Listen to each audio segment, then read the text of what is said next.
some people don't know about this. This is so that a bit more people can join in. I think we're live over there now. But all this is to say, this is a sacred sharing place, and I hope that everybody feels comfortable to share. Now, when we share, we just set the intention now that it is right aligned with our discussion, that we're bringing it back to A Course in Miracles, which is pretty easy to do. But, pretty much any personal story can relate to A Course in Miracles. But let's at least set the intention that what we're sharing, we're going to bring it back so that we can bring in a teaching from A Course in Miracles.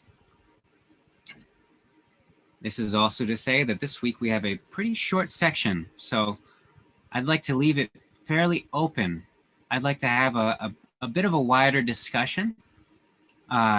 This chapter is called God or the Ego, and this is the introduction to the chapter. Now, I'm sure we have a range of people joining us from those who are fluent in the language in A Course in Miracles to those perhaps that are new to it. So I would like to leave it open, and if we're saying anything that doesn't make sense, please type in chat that it doesn't make sense so that we could expand upon it, because we have plenty of room today to expand upon things that perhaps we're taking for granted, language that we're using that may not make sense. Also, if you'd like to come on to speak with or without video, this is also welcomed. Just be sure to raise hand so that we can have a proper baton pass. So I'd like to just get started here. And inevitably, upon reading this, we get taken into this space of A Course in Miracles, which has its own kind of feeling and communication modality. So again, this is chapter 11, God or the Ego. And already I know some people had asked it through email, God or the Ego, can it be both? And just very briefly, what we like to bring in our discussion here is that God is all of everything that is. Now, we're not trying to say this in sense of anything else is wrong. What we're saying is a tool of thought, that God is all of everything that is. Meaning God is one, God is all of this, including myself, including my thoughts, my actions, the things that have happened, the things that will happen, everybody else, and all other perspectives. This is God. No aspect of it is more or less than any other aspect. It's all one. Any part of God is all of God. This is the realm of completion and wholeness. Absolute.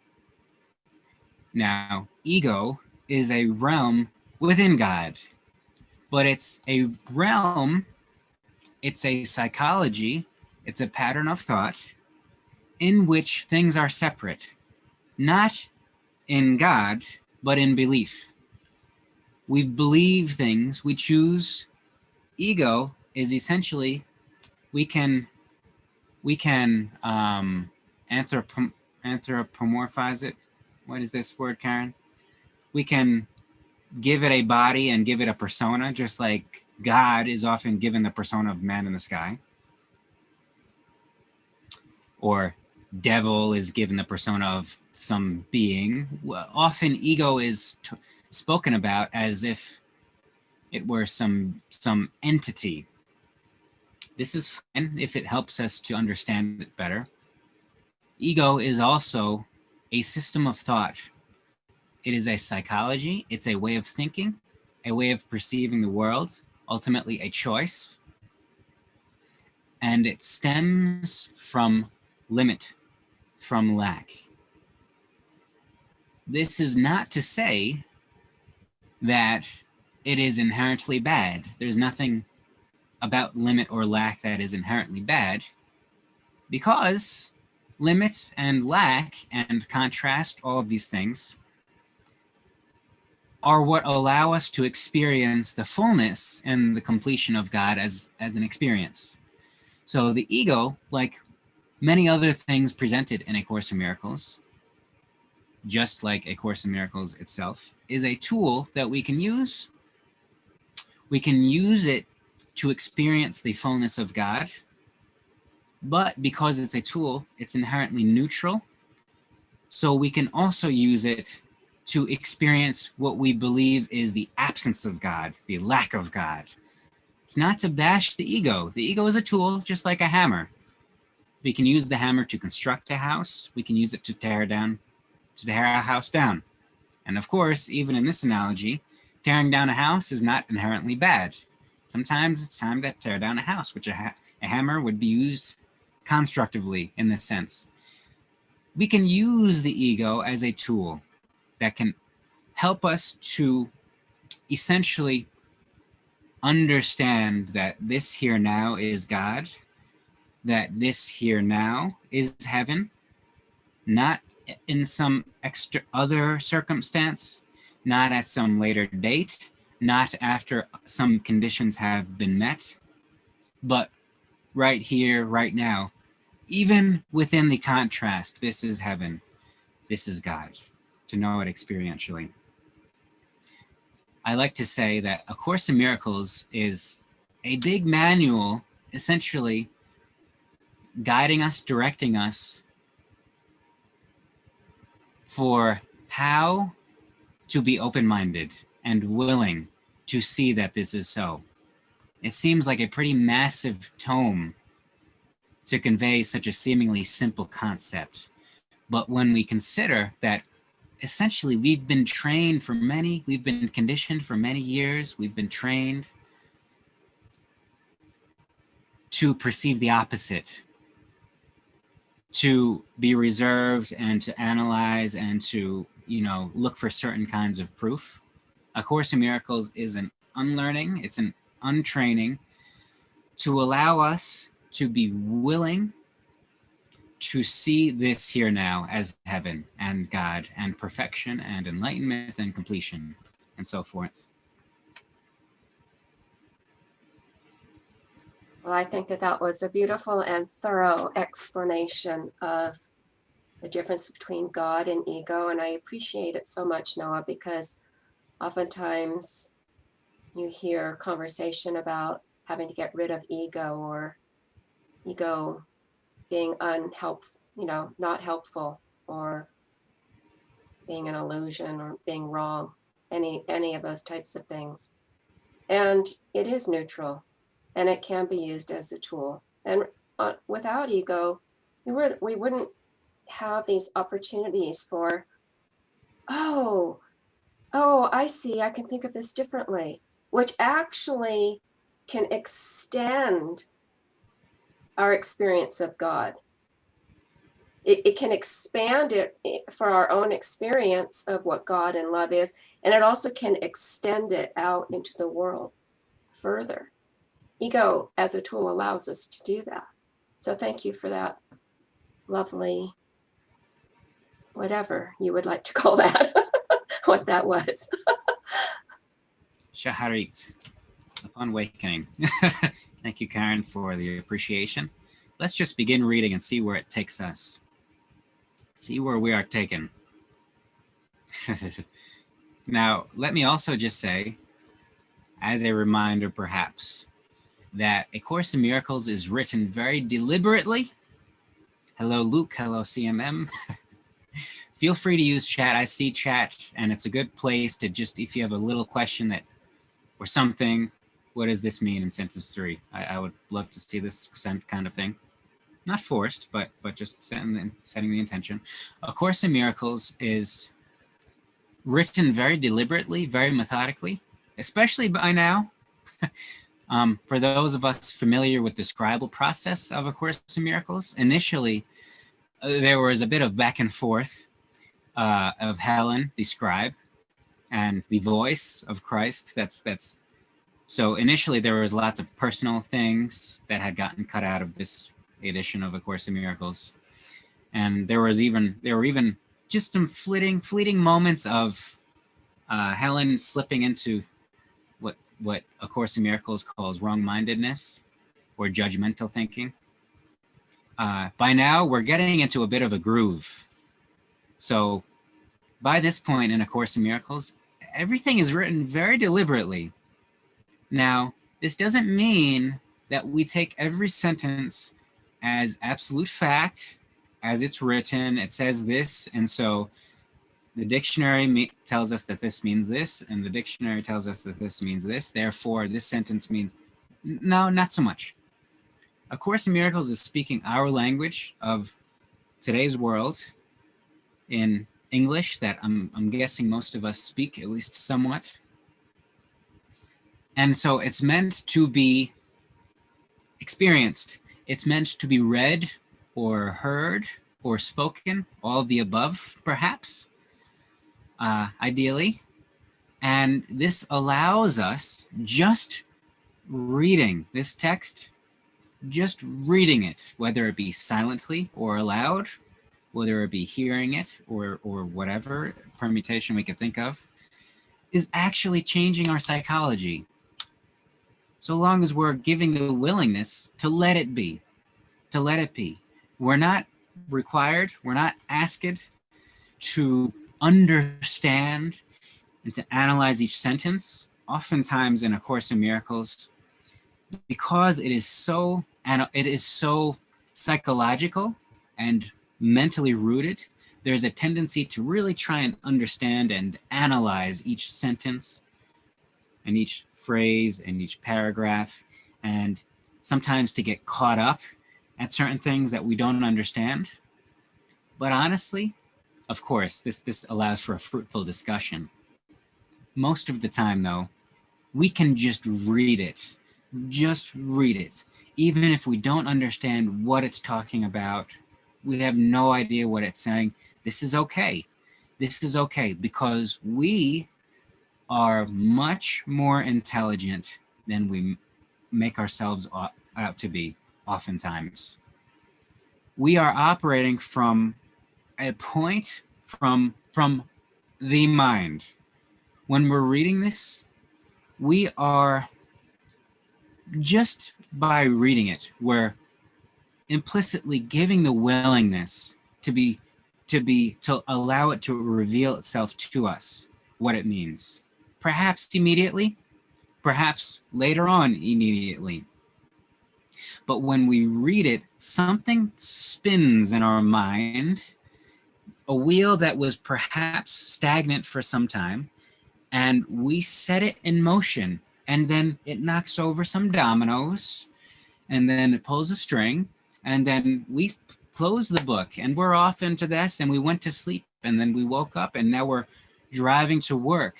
And now the string pushed the bowling ball down the ramp, and all of a sudden, while we're driving to work, we know exactly what it means. It's shown to us how, in a sign that we see on the highway.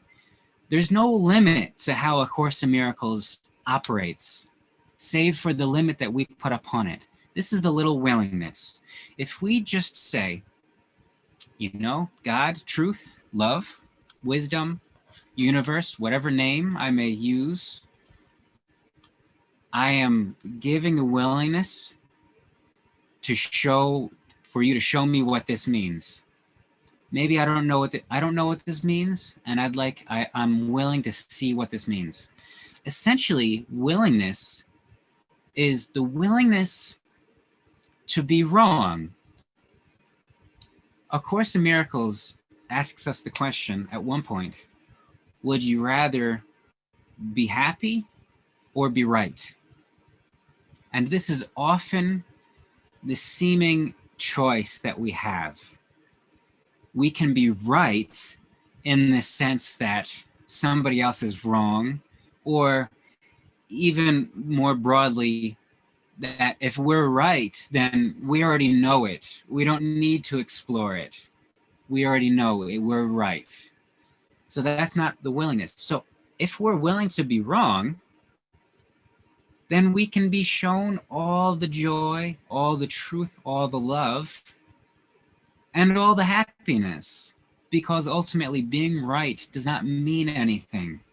It's one of these mental constructions that we make. Just like 1 + 1 = 2 is a definition, and we can memorize the definition of certain words like examine, and you can look it up in the dictionary and say you are right, but that doesn't mean anything ultimately. It's just the arrangement of symbols and saying if it's one arrangement or another. So anyway, all this is to say that A Course in Miracles is beckoning for us to let it sink in. If we don't understand what something means, that's okay. We can make a note of it. We can type it in chat, but don't get caught up on it. Because if we get caught up on it, we're allowing it to be a distraction from what is being read right now, from what is being discussed right now. Yes. And that was so good. This is so good. Teresa, yes. I see your eyes glimmering there as Noah's speaking. And there's not one meaning anyway. You know, if we sit here and we read the sentences, we discuss it, and we try and figure out what is the meaning of that one sentence, there's not one meaning. That idea that there's one meaning is a limitation in itself. Meaning is vast and broad, and so we stay very open and very humble to, as you say, Noah, you know, just going about our day and then seeing a sign or someone will say something to us, and all of a sudden it's like, oh, I think I understand this, right?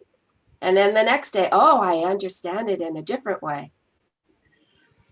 And thank you, Karen. Oftentimes, of course, in my own experience, which is one take on it, A Course in Miracles tends to reveal itself relationally very, very clearly and plainly and obviously. This is essentially what the text is about. When we are unnerved by somebody, when we are driven to anger, when we lose our patience, this is the sign from the universe showing us what A Course in Miracles is talking about. It's not, it can be the massive thing in the sky, but more accessibly, it's anything that's not perfect joy and peace. Because that we're told throughout the whole text, your brother is the mirror in which you see the image of yourself. In a different way, in another way, everything we experience is a manifestation of ourself. What we see is what we've seen. We can't see something without that we haven't seen from within. All these are the same thing. So when we experience the frustration, just as many other traditions point us to, A Course in Miracles says, this has nothing to do with the person that's out there. This has nothing to do with this circumstance. That circumstance didn't do it to you. What is going on within that is making me feel this way? And how can I forgive myself for this? Now, also to perfectly demonstrate Karen's point about, she brings in, there's not one meaning to these things. Yes, and there is one meaning. And there is one meaning. This is the beauty of what we're saying. We can say there's not one meaning to all these things. You know what we're talking about. We can also say there is but one meaning to all of the Course in Miracles. And you can know what we mean. They're both true. Because we're using symbols to talk about something. The meaning is vast, as Karen says, and grand, and we could talk about it in many different forms, but the meaning itself is whole and one and God. So let's begin reading here. Now, one more brief preface to this. A Course in Miracles uses language that is so oftentimes blunt and straightforward. It's not meant to denigrate, but it's just stating things flatly, plainly, and it's not calling something out or somebody out or insulting. It's just using terms deliberately.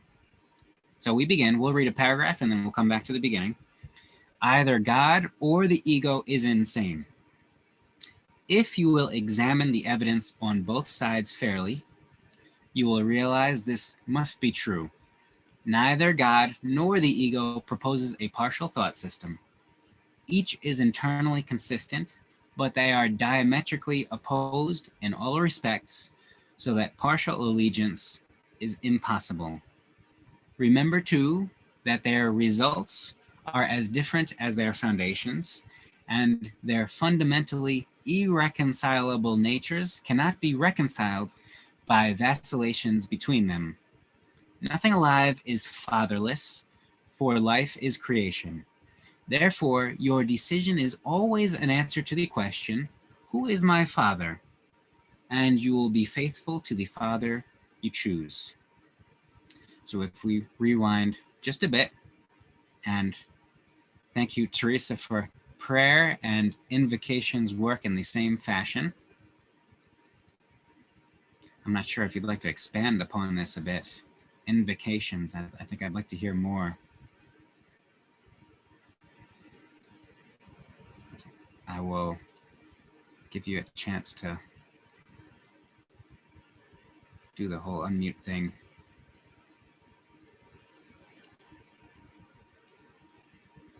Eventually. There we go. Oh, I need a new battery. Oh, I was just thinking when you were talking about the psychoactiveness of just reading and not getting caught up. So prayer, invocations, and then I even was thinking like even chanting and some forms of Eastern philosophical rituals. I don't want to, but you can't get too focused up if you just let it go through you, and it'll come. And if people can get really caught up in a word or a behavior, and that's the ego part going, hold on here, explain to me. So that's why I put that there. Absolutely. Thank you, Teresa. And invocations and meditations, like you say, it's like somebody being frustrated in meditation because they're not getting something, it's missing the point. Yeah, it should be happening this way for me, and I should be able to sit for this long, and just that whole mind chatter. Just distraction. Takes you away. So we're taken back to this rather blunt language of either God or the ego is insane. Now, remember, the scribe of A Course in Miracles is a psychologist, academic psychologist, medical psychologist. And Ellen, her frame of reference is psychology. So insane here is not an insult as much as just technically not thinking in a sane way, not thinking according to reality, essentially. And so what we're told is God, what this is telling us really, this whole paragraph is God, among many other inclusive things, God starts over here in wholeness, ego starts in separation. So the starting point, the cornerstone, which we'll get to, the cornerstone of these thought systems, and of course, what we're talking about is the thought system of God, the thought system that we adopt of God, or the thought system that we adopt of ego. So this is not, so Of course, God is not all of everything that is maybe insane and not insane. But when we choose to adopt one of these thought systems, we can only choose one because they are diametrically opposed and fundamentally irreconcilable because of their starting point. God starts the thought, the psychology of God, the thought system of God within ourselves. This is our thought system. The thought system that we adopt that starts in God starts with the core belief that all is one thing, all is God. That any part of God is all of God. There's no part of God. There is all of God. There cannot be anything separate from God. Ego, the fundamental starting point is I am separated, or it doesn't even need to be me. Something is separated. From what? Doesn't matter. It doesn't matter, because ultimately we can't have any separation without having separation from God. Any separation that we can conceive between ourselves and somebody else, between the chestnut and the wall, whatever it may be, if we see separation, then we are tacitly implying separation from God. Our own separation from God. It seems like a subtle thing to think that the fish skin and the carpet are separate. But if we really take it to its core, we can see, how can the fish skin be separated from the carpet? That means that I am also separated from the carpet.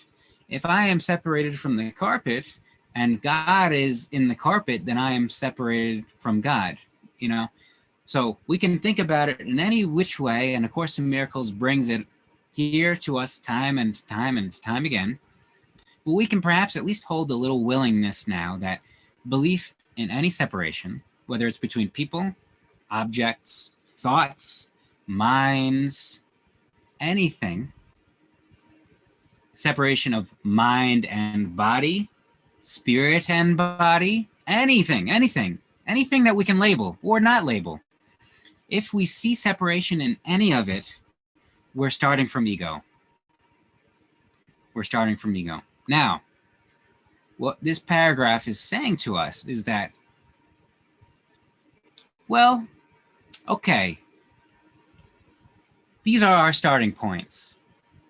Let's talk about what happens from them, because each one of them uses the perfect divine logic of mind, of universal mind. So the logic that develops the thought system rooted in God uses the logic of divine mind. The logic that develops the thought system rooted in ego uses divine logic and divine mind. So both will take their starting point and use logic properly. There's no steps that are skipped. If this, then that, then that, then that. There's no steps that are skipped. If this, then that, then that, then that, then that. Perfectly. Perfectly in either direction, but they're diametrically opposed. Now, partial allegiance is possible. Again, as we've said, we can't fully believe that we are all part of God and not separated, while also believing that we are separated from God. We can't. We can say these words. I can say this sentence is a lie, but what is it actually saying? It's not saying the thing that the symbols typically mean. What it's conveying is, this is a paradox, and let's reconsider what symbols actually say. If anything, it could also mean nothing.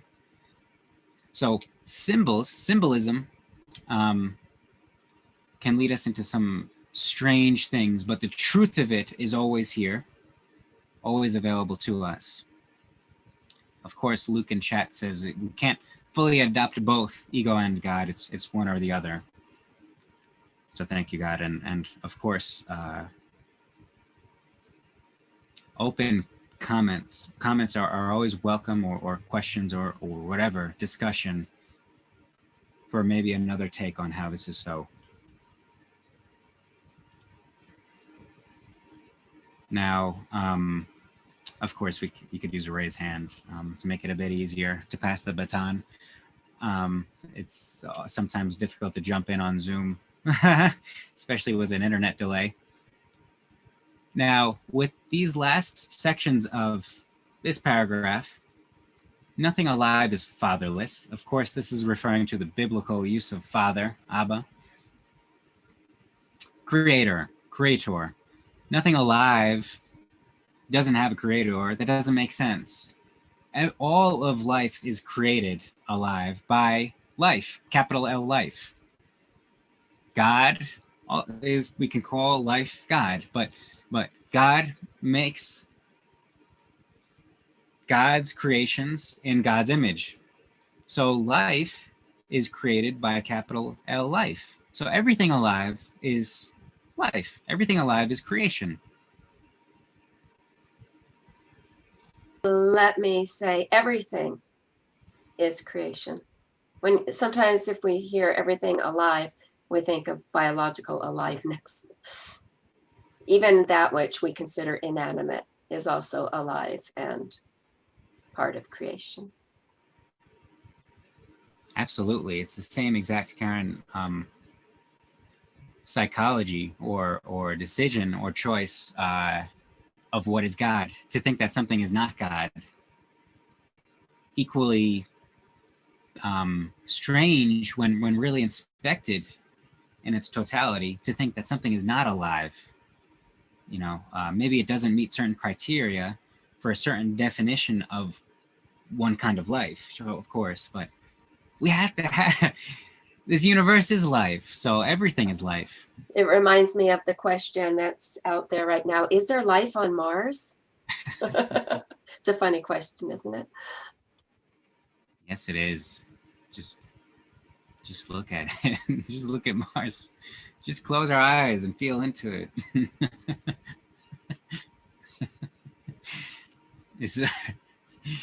There is a, just a side note, there is a, I think it was Science, Popular Science or something magazine that said, the cover story was, "Are we alone?" And it had all the planets. Talk about a split-minded perspective. Boy, talk about separation. Look what it leads to. Ego, this is ego thought. The fundamental thing is we're separate, and we project that onto the stars and say, you know, that's way over there. That's not life. Maybe it is. Maybe one in a bajillion has life. Maybe we're just alone, right? How lonely is that? Just to not consider, as Karen said, the stars themselves to be life, you know? Such a...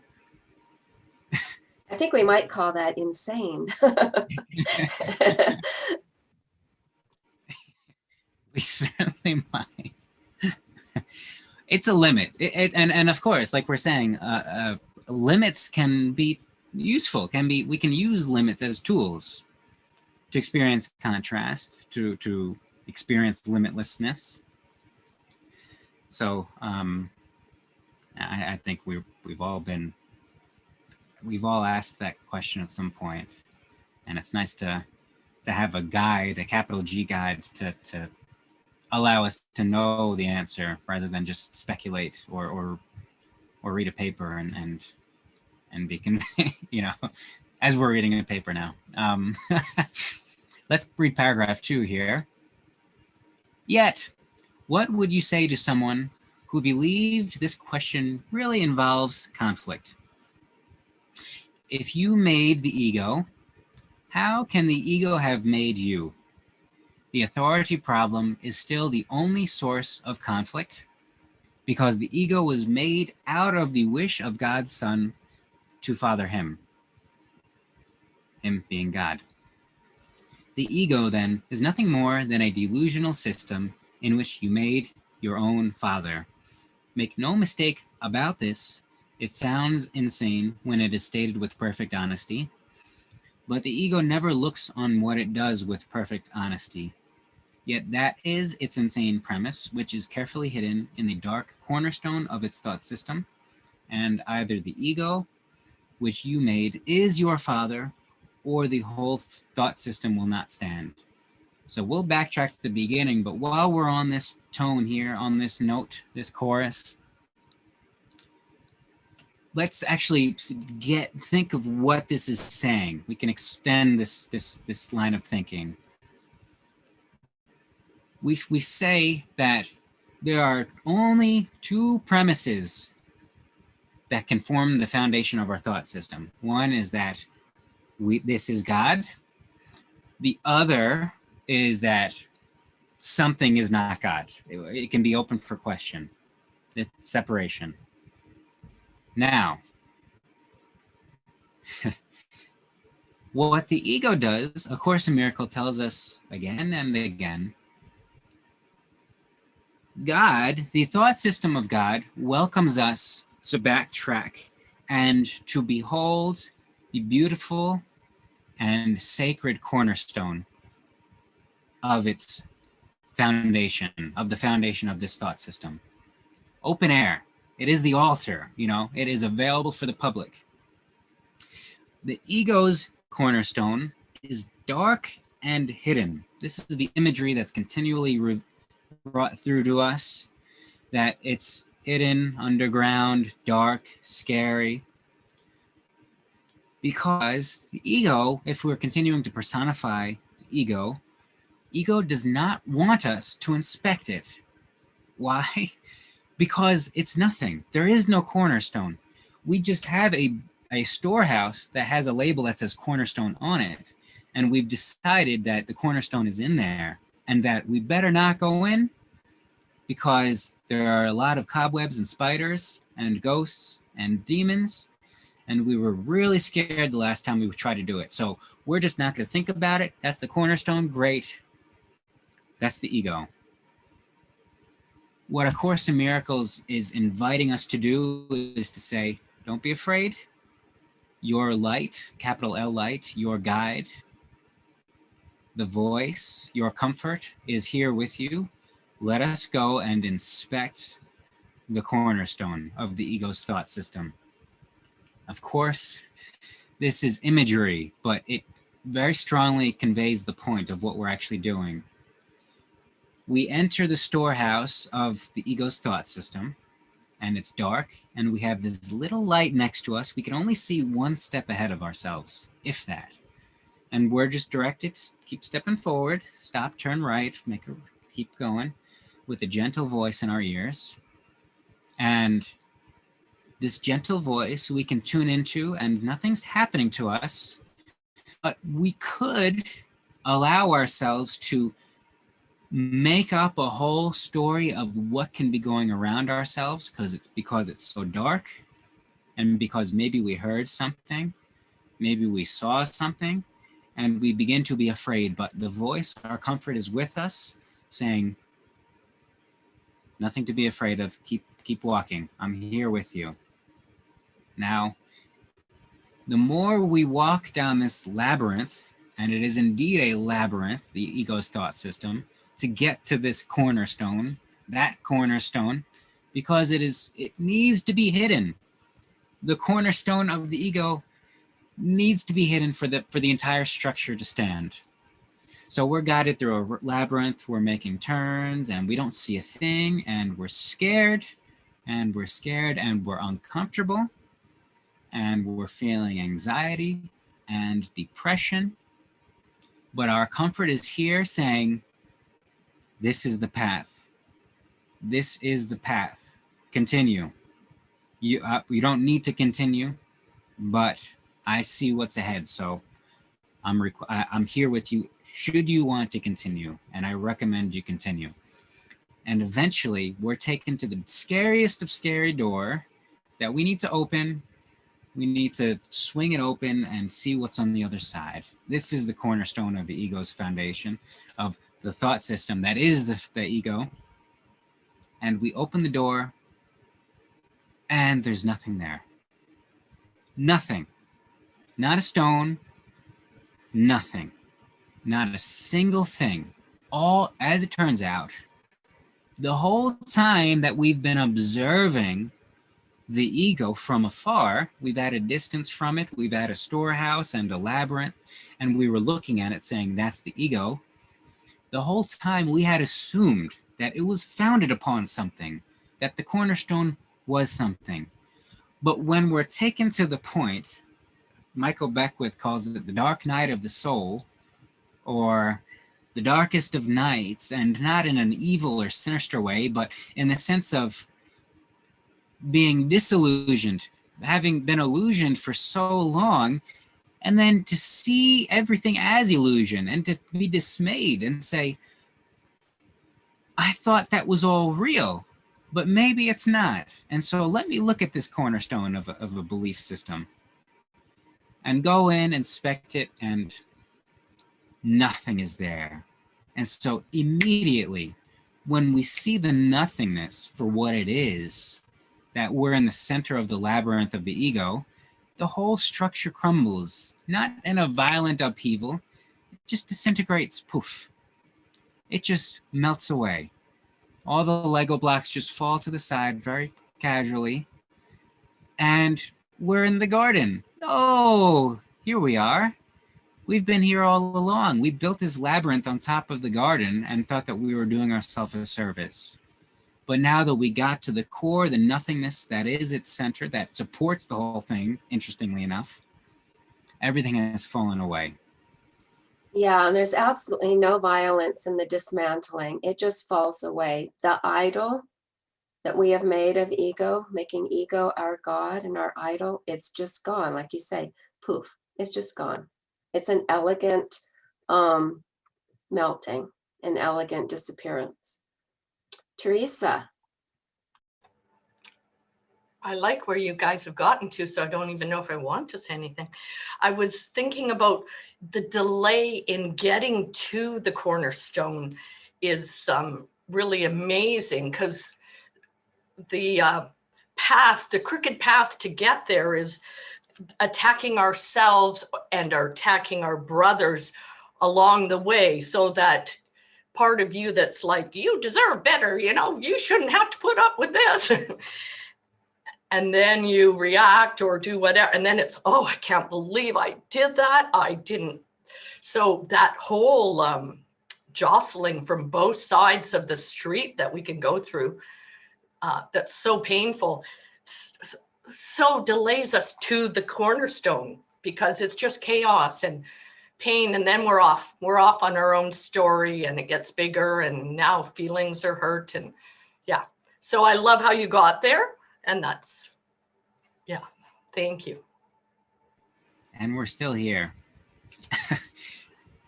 and thank you, Teresa. And notice again how you know, as Karen brings in, it's not a violent upheaval. How the eerie, dark confused structure. Of course, dark is the imagery that we use to scary, but dark is also beautiful when we look at the night sky. The confusing and distracting structure that we built falls away. That doesn't mean that ego disintegrates. Ego is still a tool. The entire structure we built upon nothingness falls away. Essentially, the meaninglessness falls away, and we can still use ego thought constructively.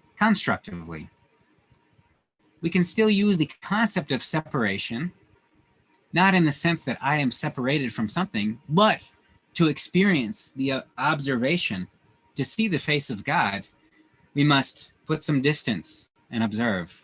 This is the construct of ego.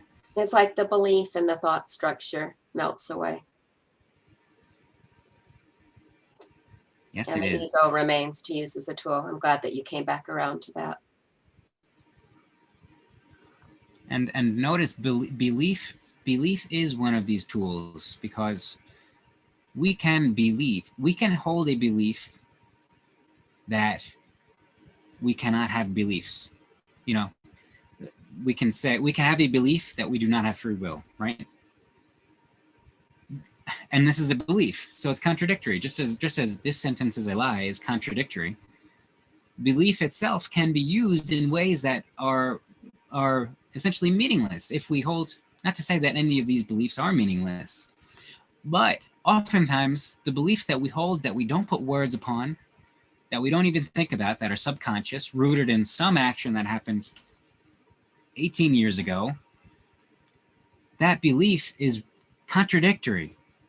And so this is what A Course in Miracles is inviting us to do, is to really get to the root of, wait, I said something that was strange. I freaked out at somebody. I'm willing to understand why I did that so I can look beyond it, essentially. And so maybe we're taken back and we realize through our teacher, capital T teacher, our guide, that, I did that because that was just a reaction from some past thing that I did or didn't do. And it's not serving me as a belief anymore, so I can just let that go.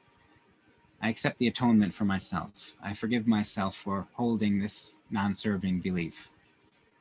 Yeah, there's no need for regret here. We don't need to analyze the past and, like you were saying, Teresa, beat ourselves up for this thing or the other and say, oh, I shouldn't have done that, or I shouldn't have thought that, or, oh, if only I had thought about it this way. None of that is necessary.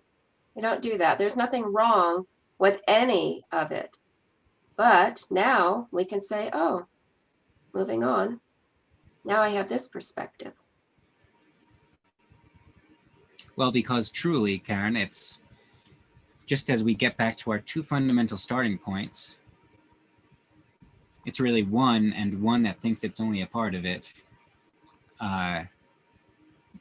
The starting point is that this is God. And so whatever belief we hold and whatever experience we have that is not joyous, just the realization of what the words mean, that this is God, renders it voids it. This is what A Course in Miracles says: you give it to the Holy Spirit and it is taken away, it's removed, because only our judgment of it made it wrong, and that judgment never was, so long as we're allowing it to be. So it doesn't matter what we've done, what we've said or thought. When we understand that this is God, everything is right. This is the right-mindedness.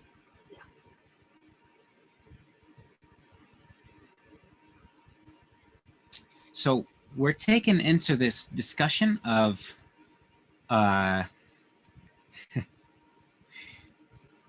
authorship, essentially. I know we've discussed this before, but A Course in Miracles likes to bring things and bring them back and bring them back to make a point, because it's ultimately saying the same exact thing regularly. And thank you for the appreciation, Judith. What we're getting at in this, towards the end of this paragraph, is to consider how we can arrive at these beliefs. This is essentially one way of approaching the cornerstone is, what would it mean? How could I actually accept such a belief? What are the prerequisites? When we accept the thought of God as our starting point, we're essentially acknowledging God as our creator, Father, as it's termed here, that we are made from the one thing that is. And so we are part of it, and thus all of it simultaneously. There's no spectrum. There's no pieces. Every piece is the whole. This is the wholeness. So we're made by the wholeness that is everything that we see and experience and touch and taste and so forth. Now, the other option, if we are separated from all of this, who made us? This is a question that the ego does not ask, cannot ask, because it shows that it's not founded on any substance. How can something be made that is separated from all that is? It's not possible. It's not possible for everything is God, and then something outside of God. How can God make something outside of God, right? So the only way for that to work is to think that the thing that is outside of God made itself. And it doesn't really make sense. How can something be outside of all of everything that is? It made itself. That's just the strange reasoning, or you know, object for being is given from ego.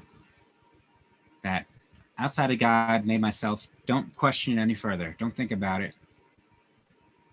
You're not going to get an answer. This is what ego will tell us, because we don't.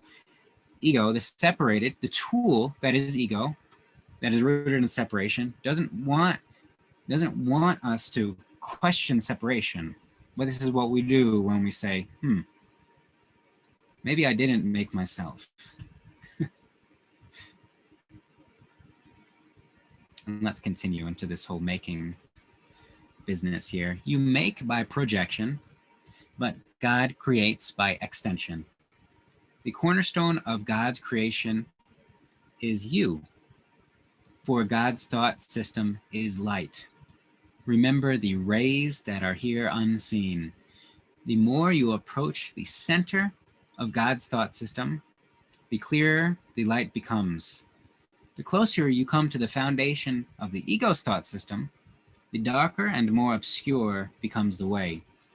Yet, even the little spark in your mind is enough to lighten it.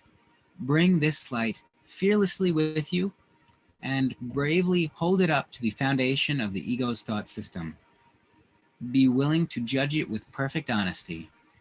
Open the dark cornerstone of terror on which it rests and bring it into the light. Here you will see that it rested on meaninglessness, and that everything of which you have been afraid was based on nothing.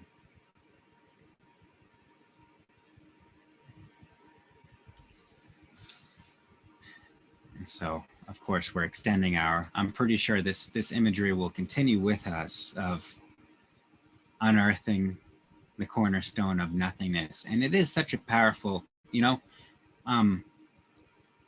it's such a shared, I find it to be such a shared experience that oftentimes people are brought to seemingly nothingness, that the world seems to crumble around them, so that we can inspect this cornerstone. It's always, this is the concept of being born again, or a rebirth, or, awakening, whatever we may call it. It seems to always come uninvited, seemingly, that something terrible happens. We lost everything, so that we can see, oh, what I had called everything was not actually that important, And so this process is similar in A Course in Miracles, where we're invited to see beyond the nothingness, see through the nothingness. And it may seem like it's painful because it may seem like we're losing something. When we shortly get into the concept of special relationships, this is particularly relevant. It seems like we're asked, that A Course in Miracles is asking us to make a sacrifice. But what it's actually inviting us into doing is to relinquish the idea of sacrifice entirely. Sacrifice. It's the final sacrifice. And it's using this based on faith and trust, and having faith in the joy that we experience, having faith in our inner voice as our guide, rather than all the things that we label as outside of ourselves.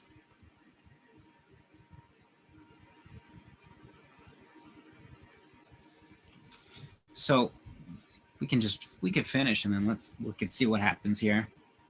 My brother, my sister, You are part of God and part of me. When you have at last looked at the ego's foundation without shrinking, you will also have looked upon ours. I come to you from our Father to offer you everything again. Do not refuse it in order to keep a dark cornerstone hidden, for its protection will not save you. I give you the lamp, and I will go with you. You will not take this journey alone. I will lead you to your true Father, who hath need of you as I have. Will you not answer the call of love with joy? And even more, bringing it more grounded, perhaps, maybe examples of ego thought in the limiting, destructive sense are when we hold attachments to anything that can not be. So because we are here, we who we are here, so we are eternal. There are some things about us, seemingly, that can be removed, the hair, or whatever it may be. If something can be removed, then it is not actually a part of ourself. And so to free ourselves from attachments to these sorts of things, the things that are listed on our driver's license, the numbers we see in our accounts online and at the bank, and the places that we stay in, the names of people, whatever it may be, not to lose appreciation for these, but to see the truth that is beyond the surface of these things. When I speak with Karen G, and I use the name Karen G, and I look at this image, to know that it's not this image, it's not this name, there is something of substance in this, and has nothing to do with the form or the words used or the images. And this is what's true. So we're not asked to give up the relationship. The relationship is what is true and what is eternal. The relationship between us. A Course in Miracles says, essentially, anything real is shared. If something is not shared, it is not real. This means that inherently the reality of our existence is relational. What is most real in our experience are the relationships that we experience with these other players. The relationship itself. Not our isolated self, not the other isolated self, but the relationship between which we are collaborating continually and we can always feel into. So I had this experience before our coming together today. One of my nieces had a virtual baby shower. And so we all got on Zoom. I haven't seen this niece in I don't know when. I've never met her husband before, an Israeli, by the way, Noah. And my sister and niece and grandniece, my nephew, I don't know what she's called, niece-in-law in England, they were all there. So I was sitting there filled with love for my niece and this baby and meeting her husband and then seeing my family who I hadn't seen in a long time.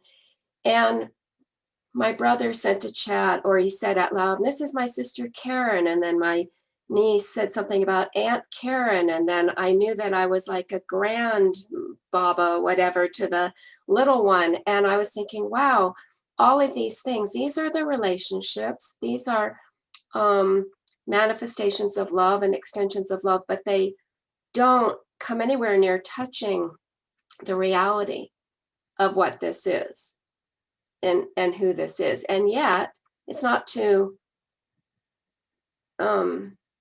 diminish any of those relationships at all. They're all beautiful and they all add to the whole picture. But I'm not just a friend or a sister or a auntie or any of those descriptors. Same for all of us as we go about our day. Thank you, Karen. This reminds me of, I was blessed to sit in on the recording of our You Are Limitless modules with Michael B. Beckwith. And in one of the modules, he talks about a story very similar where when he was young, he came home, walked home, and he saw his mother and his grandmother and uncle, something like this. And he knew in that moment that he was not just his mother's son or his grandmother's grandson or his uncle's nephew. And he could let any one of these dictate what he should be doing, because as his mother's son, he's seemingly obligated to do something. As his uncle's nephew, he's seemingly obligated to fill a certain role. And the grandson calls for another role.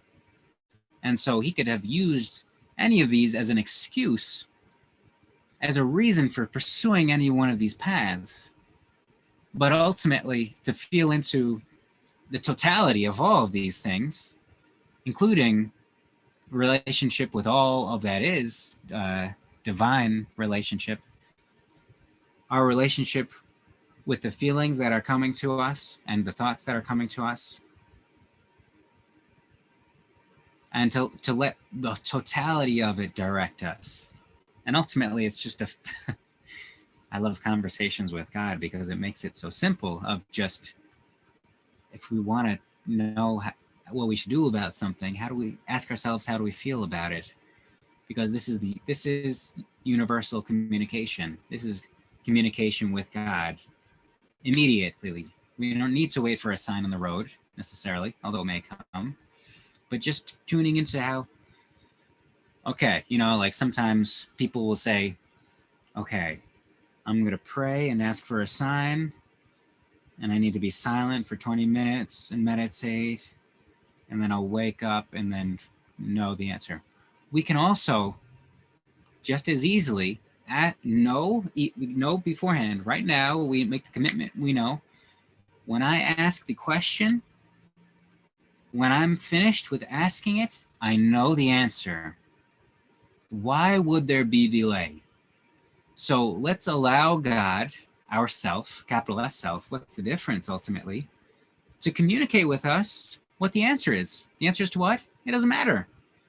Should I eat the lentils or the black beans? I know immediately. As soon as I finish the question, boom.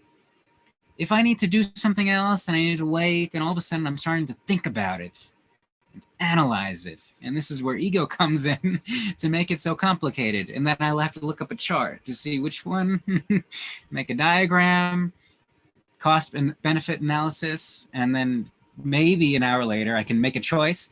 And then the silly thing is, even afterwards, it's like, did I make the right choice? Whereas if we can just root in the simplicity of the answer is given as soon as the question is asked, the answer of true meaning, if you're talking about symbolism and that sort of thing, okay, great. But if we're talking about how I'm feeling about something, what I should be doing, should I be staying here? Should I be leaving? When should I be going?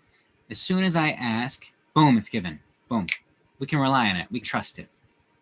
And even what we're even invited to do in A Course in Miracles is to ask, and ask frequently. If we're ever unsure about anything, it doesn't matter how small or how large, because as we've said, when we start from the foundation of God, there is no size, there is no part, there's no small or large, it's all equal. So the lentils or the black beans, it's just as important as leaving a career or whatever it may be, spouse. And so if we ask,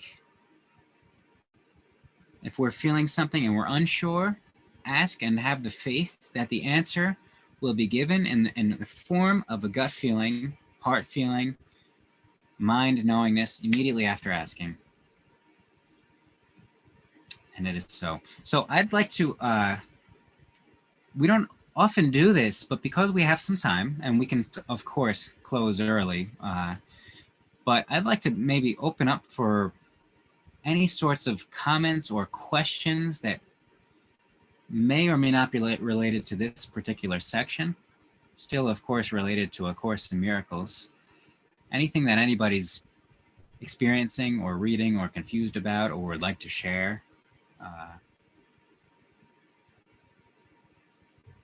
open forum. Karen G, start us off and pick on you. You can't because I'm typing something over in Facebook right now. Sorry. Teresa, passing the baton. I was just wondering, actually, something we haven't done in a long time is, I'm not sure, I can't see everybody. Do we have some new people here? Just thinking about when we're reading having a capital G versus a little g on God, capital H. Even in this part, what we read today, there was a part where the Father was, because I went back and reread it, where the Father was capitalized. So just the importance of that. I don't know how many new people, but just, I remember being told that when I first started, and it was a big aha because I hadn't really clicked. Yes, indeed. And I would invite anybody that is called to answer. But I'm certainly glad to answer. Selma, let's see here. I just Selma, want did to you want to? attribute that God is the source, God is everything, and I feel so fulfilled just by knowing that there's God. Absolutely. There is God, and here is God, and everywhere in between is God. And of course, this covers the whole just perfect, beautiful peace and truth and fulfillment that is God, that is the building blocks. You know, when you know that something is made of sodium, the whole block of it, you look at an atom and the attributes of the atom translate into the whole. So our building blocks are love, truth, kindness, glory, splendor. This is what makes us up. So this is why it's our natural state. And also the source that you're saying, Selma, this gets over to Teresa's comment, that source with a capital S, we're referring to God. Right. We're referring to essentially the part of this Trinity. And of course, to Miracles, it uses the language of Trinity: Father, Son, Holy Spirit, Mother, Daughter, universal inspiration, creator, creation, voice. And anytime that we're talking about one of these things, it's capitalized. So the sonship is capitalized. God is capitalized. God is often God the Father, creator, mother, creator, source, perhaps. And then Holy Spirit often has a whole range of words to be used, which is just the stamp of the Holy Spirit, because it is the bridge, it is the communicator, it's the translator, it's the voice. It uses the language that we speak in order to speak with us. So Holy Spirit is not commanding that we learn Spanish if we don't know Spanish in order to speak with God. Spirit uses language that we speak to speak with us, namely the things that we feel, the things that we're thinking and we're saying and we're doing, and how we choose to experience this. So thank you, Teresa and Noah. Janice is asking if you could summarize the bit about ego as a part of God, but it's not. So could you go over that again? Because it's a little tricky. Sure. And we'll get to you, Marielle, with a little willingness after this too. Right. So ego is part of God that believes it is not. So just like we said, I can say the sentence, "This is a lie." I can say this, and the world still turns. It doesn't blow up. Yet I say the sentence, this is a lie. Now we can really get to the obviousness of it and say, well, is it a lie or not? Because if I'm telling the truth that this is a lie, then it's not a lie. But if I'm lying about it, then it's not true, you know. So it's a paradox. It's a paradox. This is what ego is. It's a belief, essentially, it's a belief that we're not believing. You can't have a belief that we're not believing because you're believing. If I believe that I'm not believing, I am believing, even though I'm saying I'm not believing. We're using symbols to set up a paradox, something that doesn't make sense. But because we're using symbols, we're convincing ourselves that it's true.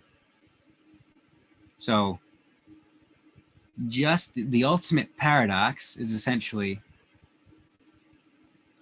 that is wrong. Doesn't matter what it is. The statement that that is wrong is essentially saying that something is not God. Something is separated from God. If something in this existence is separated from God, really every part is separated from God. We can't have some things that are separated from God and other things that are not. Either everything is separated or nothing is. And so again, ego is only a belief system.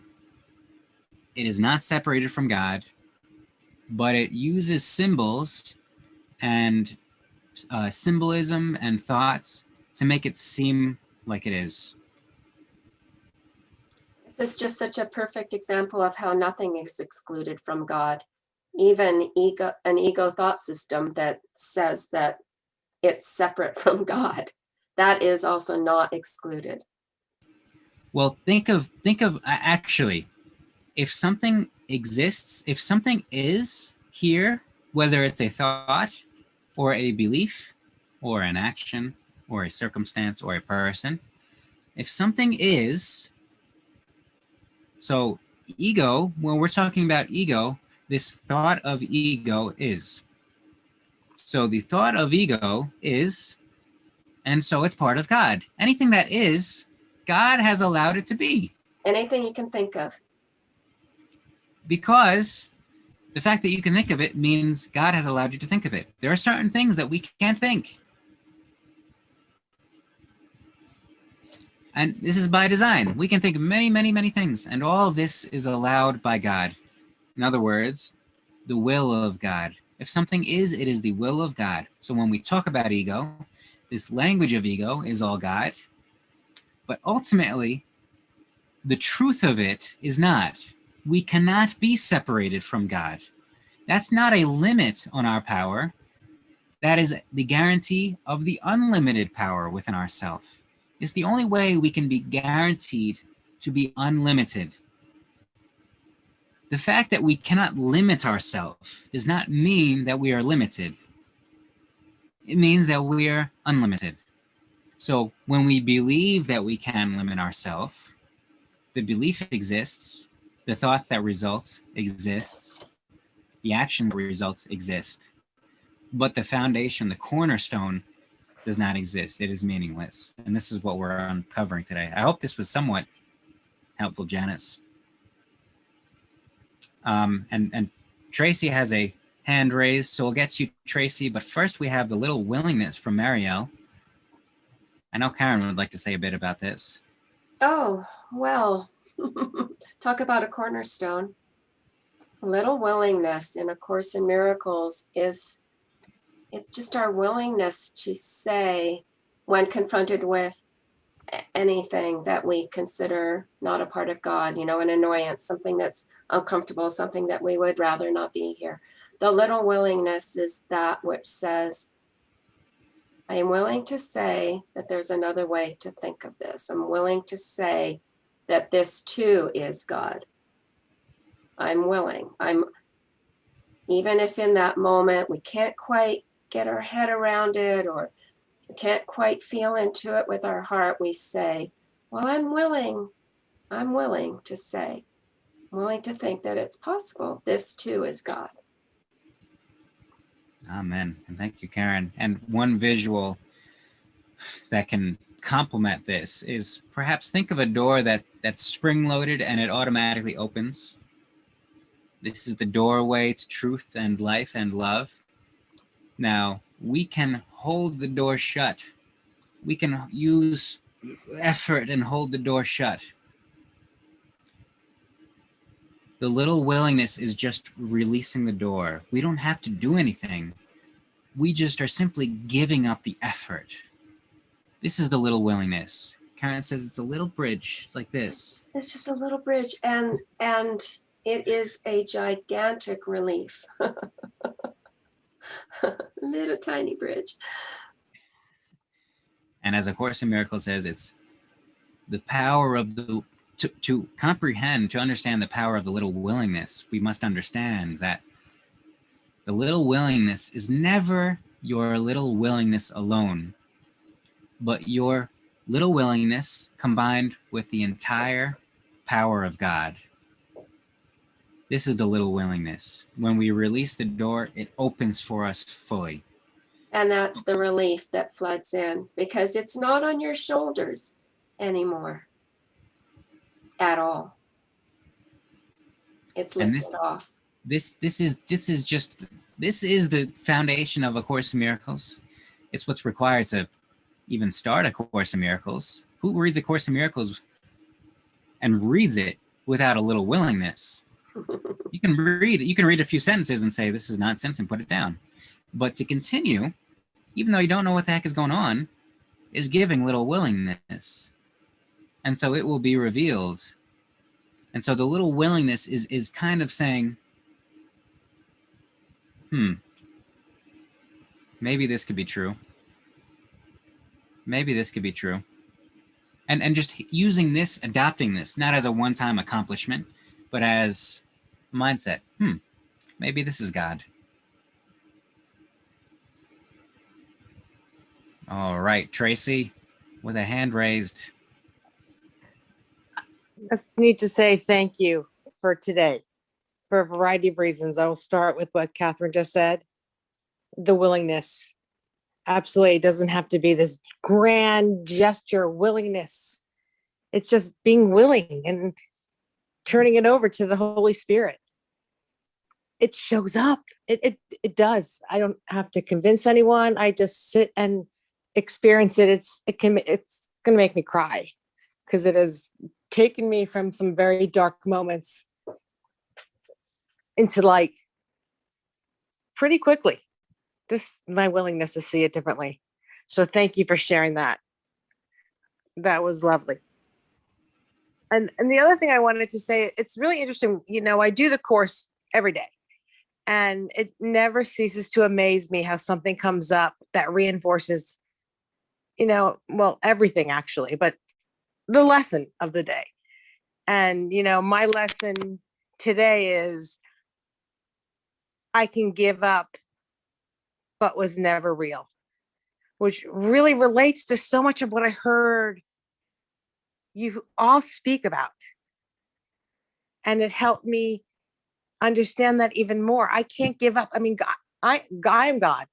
God is me. I can't, and not from my lack of trying to give it up and mess it up. I can't take it out of me, and I'm so grateful. I'm so grateful because I apparently really tried over the years. So this is just all so lovely. I thank you all so much for everything I've heard today from you guys. It resonates. It's true. It's real. Well, thank you for the love, Tracy. Thank you very much.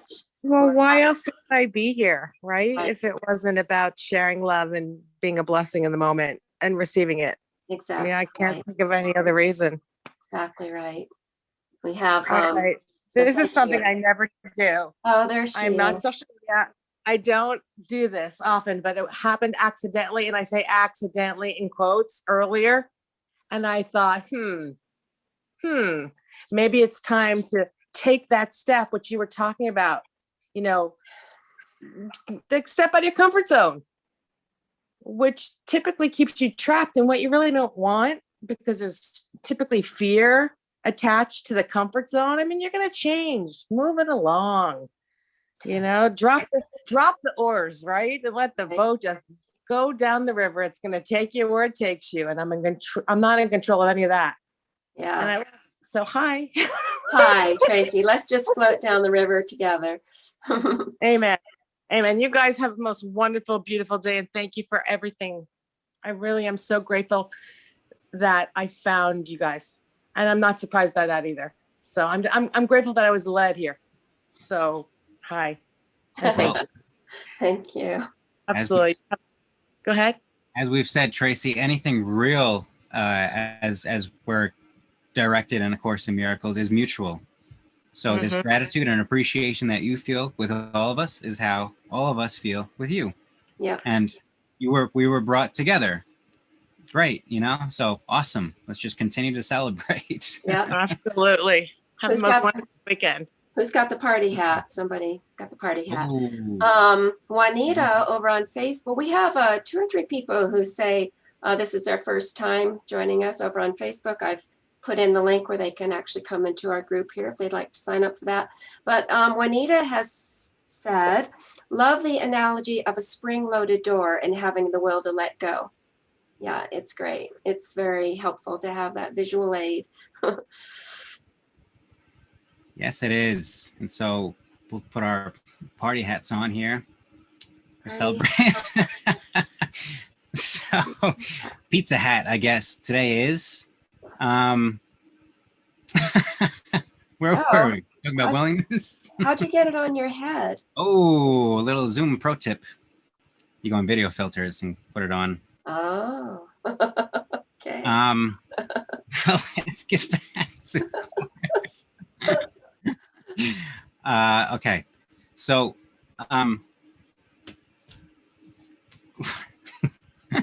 what's a 4-minute topic, Karen, that we can Well, I would like to say that I'd like to talk about love for a minute of the 4, because this day we've been talking about God and what God is and what God isn't, and ego. And every time you describe it in one other way, the fullness of God, the inclusiveness of God.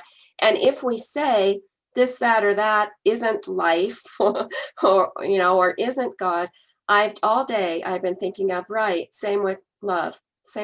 So if love also, true love, true holy love is all inclusive. Absolutely.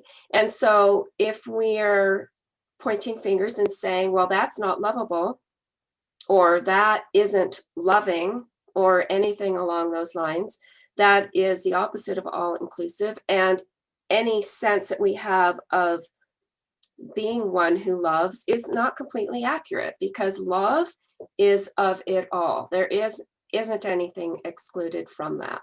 And if we are excluding, we are not yet fully loving.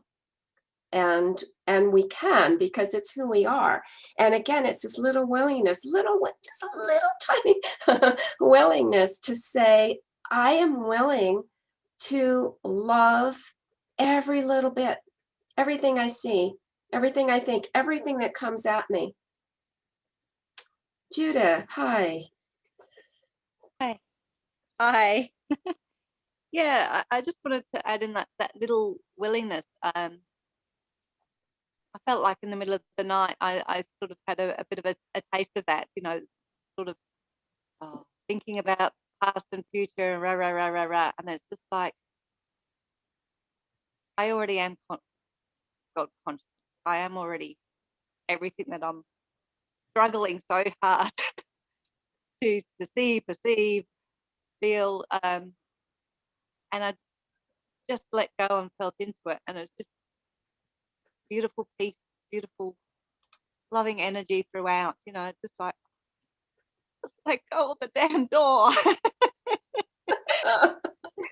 So tiring. So yeah, I really related. Yeah. Amen, Judith. Thank you. It's one of our favorites here in this is when any great teacher comes to a great realization, when anybody has a great accomplishment, whenever the great sense of peace is brought to us, it comes with one realization: I need do nothing. And this is just what we're called to understand and feel into in every moment here now, in this eternal moment, that, as Judith is saying, this is what I've come here to be. I don't need to do anything more. I don't need to build myself or to add to any more to prove myself. I need do nothing. This is heaven. So I'm going to read something from Juanita over in Facebook, and I'm feeling like we're bringing Mother Karen into this moment, Noah. Juanita says, whatever the question, love is the answer. That's a quote from Wayne Dyer. Nice. Mother Karen certainly approves. Well, I don't know if you have anything else to share, Karen. Oh, I've shared about love. I think I'm pretty filled up with my Well, sharing. Just one before Teresa sends us off into the wilderness with a quote here. Can you expand a bit more on, you hinted on exclusivity and inclusivity with love? Just a brief synopsis of what you mean by this. Yes. So we wake up and we go about our day, and we might have a sense of ourselves as, I am a loving individual. I love, I believe in love, I understand love, and this is how I'm going about my day. And then we're in our day, and there's a moment where we hear something or we see something, and we have a sense of there's something wrong with that. And so in effect, we're not loving that, whatever that is. There's something wrong with that. That shouldn't have been said. That's a wrong opinion. Anything, fill in the blanks. We're saying that that thing is not love. And that is exclusivity. We are excluding something. And we could go about our day and love everything and exclude one thing. And then we have not fully been in love. We thought we were fully being in love, but we weren't, because there was that area in us that isn't willing to love that one thing. That's exclusive. All inclusive is the willingness, little willingness to say, this is God. This is love. Even when something's uncomfortable, even when something's not aligned with our opinion. This too is love. This too is God. That is all inclusive. And A Course in Miracles is our tool to help us get there if we're not there already.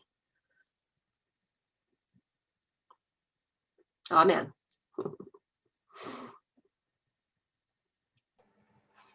Teresa.